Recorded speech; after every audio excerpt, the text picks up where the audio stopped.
বিমান বাংলাদেশ এয়ারলাইন্সের দুই কর্মকর্তার খোঁজ পাচ্ছে না রাষ্ট্রীয় পতাকাবাহী বিমান পরিবহন সংস্থাটি।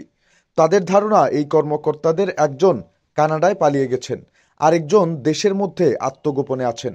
এসব তথ্য জানিয়ে বিমানের পক্ষ থেকে সোমবার ঢাকার বিমানবন্দর থানায় একটি সাধারণ ডায়েরি করা হয়েছে বলে পুলিশ জানিয়েছে।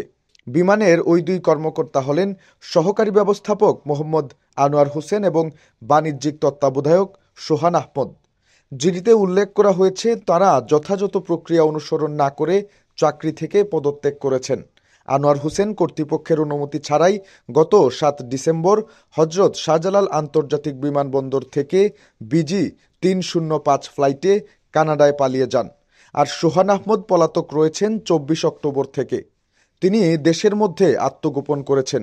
আনোয়ার হোসেনের বাড়ি চাঁদপুরের নুনিয়া গ্রামে, বাবার নাম আবুল মান্নান। সোহান আহমদ রাজধানীর দক্ষিণখানের আশকোনার বাসিন্দা, তার বাবার নাম আনোয়ার হোসেন। জিডির তথ্য অনুযায়ী এই দুই কর্মকর্তার কাছে বিমান বাংলাদেশ এয়ারলাইন্সের বিভিন্ন চুক্তিপত্র, আরআই পলিসি ও সফটওয়্যারের তথ্য রয়েছে। এসব স্পর্শকাতর তথ্য তারা পাচার করে দিতে পারে। এ বিষয়ে জানতে চাইলে পুলিশের বিমানবন্দর অঞ্চলের অতিরিক্ত উপকমিশনার তৌহিদুল ইসলাম গণমাধ্যমকে বলেন, জিডির বিষয়টি গুরুত্ব দিয়ে তদন্ত করে দেখা হচ্ছে। 12 বছরের রিপ্লেসমেন্ট গ্যারান্টি নিয়ে তানভীর মেটালই প্রথম বাংলাদেশে। তানভীর মেটালের স্মার্ট পণ্য ব্যবহার করুন, স্মার্ট হন।